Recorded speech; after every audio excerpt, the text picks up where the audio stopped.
S, Bagalkot ಉಪ ಚುನಾವಣೆ ದಿನನೇ ರಂಗೇರ್ತಾ ಇದೆ ಅಂತಾನೆ ಹೇಳ್ಬೋದು. ಯಾಕೆಂದ್ರೆ ಬಾಗಲಕೋಟೆ ಉಪ ಚುನಾವಣೆ ಕುರಿತಾಗಿ ನಾವು ನಿಮಗೆ ವಿಎಂ ಟಿವಿ ಕರ್ನಾಟಕದಲ್ಲಿ ಬಿಗ್ ಎಕ್ಸ್ಕ್ಲೂಸಿವ್ ಮಾಹಿತಿಯನ್ನ ಕೊಡ್ತಾ ಬರ್ತಾ ಇದ್ದೀವಿ. ಈಗ ಇನ್ನೊಂದು big VM TV Karnataka in fact ಏನಪ್ಪಾ ಅಂದ್ರೆ ಆ ದಾವಣಗೆರೆಗೆ ಅತಿ ಹೆಚ್ಚು ಒಲವು ತೋರಿಸ್ತಾ ಇಲ್ಲ ಸಿಎಂ ಸಿದ್ದರಾಮಯ್ಯನವರು. ಆದ್ರೆ ಬಾಗಲಕೋಟೆಗೆ ತಮ್ಮದೇ ಆದ ಆಪ್ತನ ಮಗನಾದ ಆ ಮೇಟಿ ಅವರ ಮಗನಕ್ಕೆ ಮತ್ತೆ 2 ದಿವಸ ನಾನು ಪ್ರಚಾರಕ್ಕೆ ಬರ್ತೀನಿ ಅಂತ ಸ್ವತಃ ಸಿಎಂ ಸಿದ್ದರಾಮಯ್ಯನವರು ಹೇಳ್ತಾ ಇರುವಂತದ್ದು. ಯಾಕೆಂದ್ರೆ ಇದು ಈ ರೀತಿಯಾಗಿ ನಾವು ಇಲ್ಲಿ ಅಹಿಂದ ಓಟ್ಗಳನ್ನ ನಾವು ಪಡಿಬೇಕು, ನಾವು ಮುಂದೆ ಆಗ್ಬೇಕು ಅನ್ನೋ ವಿಚಾರಕ್ಕೆ ಇದು ಸಿಎಂ ಅವರು ಮೊದಲ ಬಾರಿಗೆನೆ ಈ ರೀತಿಯಾಗಿ ಆ ಪ್ರಚಾರವನ್ನ ಮಾಡ್ತಾ ಇರೋದು. ಯಾಕೆಂದ್ರೆ ಬಾಗಲಕೋಟೆ ಉಪ ಚುನಾವಣೆಯಲ್ಲಿ ಈ ರೀತಿ ಆಗ್ತಾ ಇದೆ ಅಂದ್ರೆ ಇದು VM TV Karnataka big exclusive ಮಾಹಿತಿ. ಯಾಕೆಂದ್ರೆ ಎಲ್ಲೋ ಒಂದು ಕಡೆ ನಾವು ದಾವಣಗೆರೆ ಮತಕ್ಷೇತ್ರದಲ್ಲಿ ನೋಡಿದಾಗ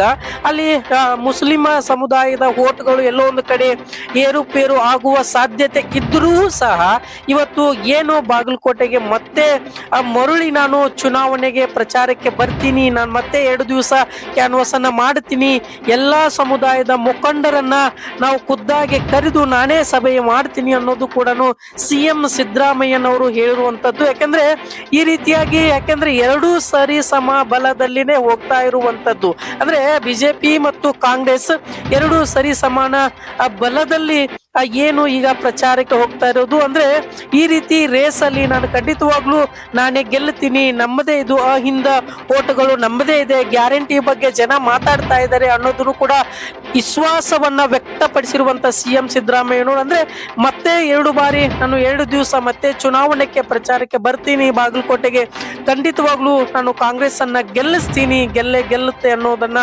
ವಿಶ್ವಾಸವನ್ನ ಮೂಡಿಸಿರುವಂತ ಸಿಎಂ ಸಿದ್ದರಾಮಯ್ಯನವರು. ಯಾಕಂದ್ರೆ ದಾವಣಗೆರೆಗೆ ಅತಿ ಹೆಚ್ಚು ಒಲವು ತೋರಿಸೋದು ಇದ್ದಾರೆ ಅಂತ ಜನ ಮಾತಾಡ್ತಾ ಇದ್ರು. ಆದ್ರೆ ಈಗ ಬಾಗಲಕೋಟೆಗೆ ಅವರ ಆಪ್ತ ಮಗನಾದ ಮೇಟಿ ಅವರ ಆಪ್ತ ಮಗನಾದ ಅವರಿಗೆ ನಾನು ಗೆಲ್ಲಿಸ್ತೀನಿ, ನನ್ನ ಆಪ್ತಿಯ ಅಂತ ಕೂಡ ಹೇಳಿರುವಂತ ವಿಷಯ ಕೂಡ ಕಂಡು ಬರ್ತಾ ಇದೆ. ಯಾಕಂದ್ರೆ ಯಾವ ರೀತಿಯಾಗಿ ಮುಂದುವರಿತಿದೆ ಅನ್ನೋದನ್ನು ಕೂಡ ನಾವು ವಿಚಾರ ಮಾಡ್ಬೇಕಾಗ್ತದೆ. ಯಾಕಂದ್ರೆ 2 ಪಕ್ಷದ ಪ್ರಚಾರ ಕೂಡ ಕ್ಯಾನ್ವಾಸ್ ಕೂಡ ಸರಿ ಸಮಾನ ಬಲದಲ್ಲಿ ಹೋಗ್ತಾ ಇರುವಂತದ್ದು.